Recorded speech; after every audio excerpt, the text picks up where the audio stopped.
Hey guys, how you doing? Hope you're having a good day.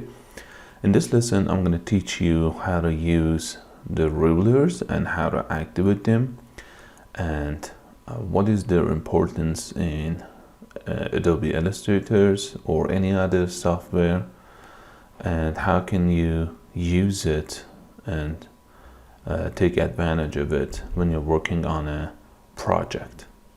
Alright, so first of all, let's activate the rulers. So to show the rulers in Adobe Illustrators, all you need to do is go into View tab and then go to Rulers and click on Show Rulers, or you can use the shortcut keys Ctrl+R. So click on Show Rulers, and as you can see, we have horizontal and vertical rulers in Adobe Illustrator. First of all, I should say that you can change the unit of the rulers, and to do this you need to go to Edit and then Preferences and choose Units. All right, so from here, as you can see, we have the general unit. You can click on this down arrow key. Right now it is on set on millimeters. You can change it to, for example, centimeters, like this, and then hit OK and look at here and see how it changes. Okay, did you see that? It changed from millimeters to centimeters. So, okay, I prefer to use millimeters, so I'm going to change it back to millimeters once again.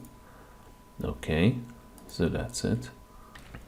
And if you want to hide the rulers, you can do the same thing once again and hide the rulers. Go to View tab, Rulers, and then click on Hide Rulers.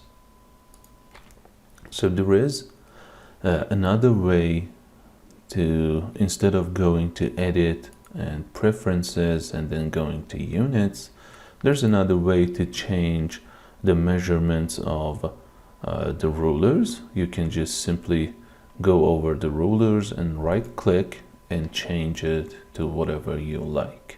For example, centimeters.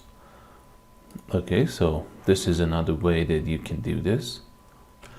Alright, so in Illustrator you can change the beginning measurement of the rulers in Adobe Illustrator, for example.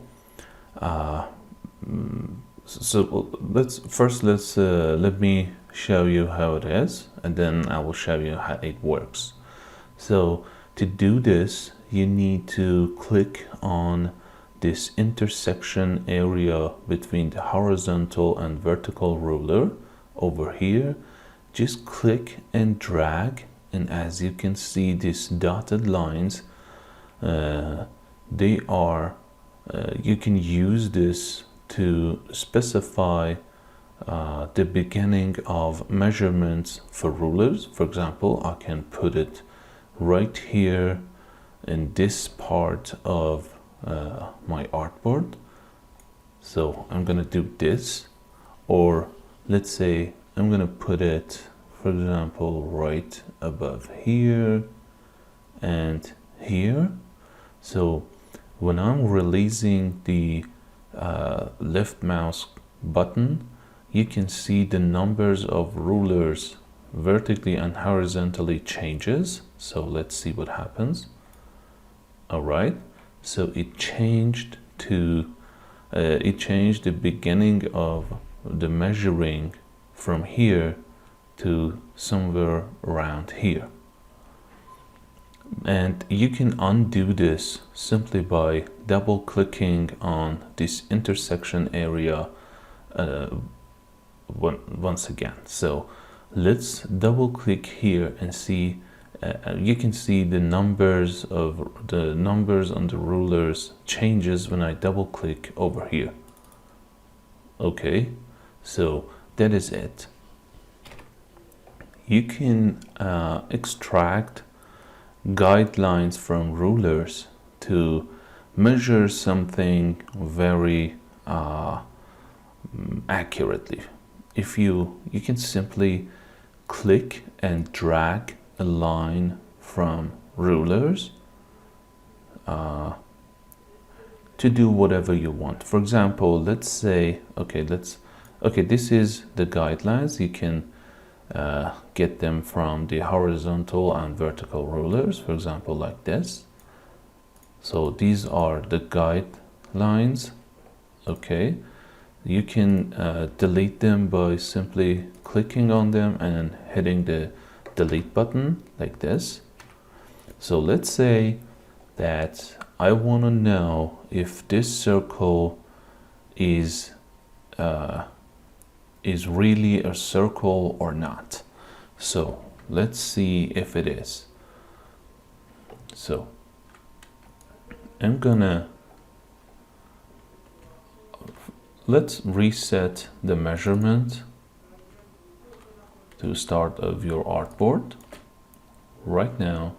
So again, let's zoom in, and now I'm gonna put some guidelines here like this. You can zoom in for more accuracy. All right, so I'm gonna put this line right here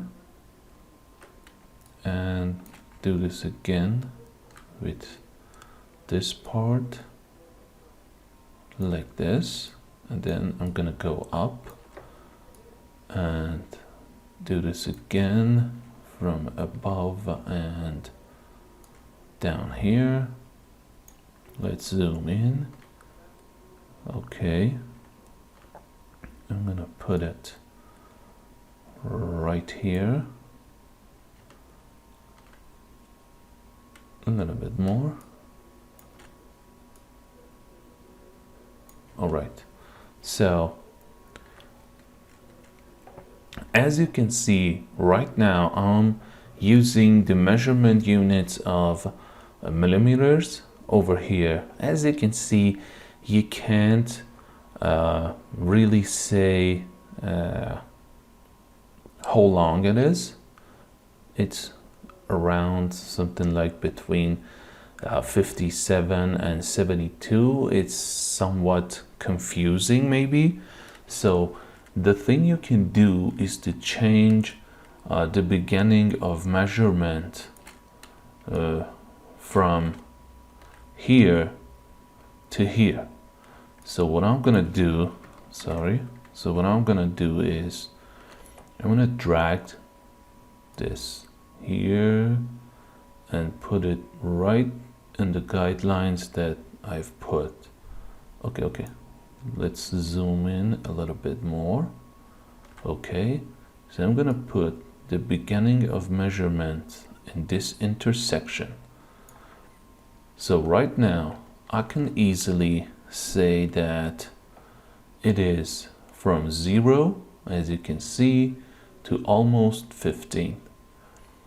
And over here we have the starting point from 0 to, again, over here 15. So now I can say with confidence that it is a full circle.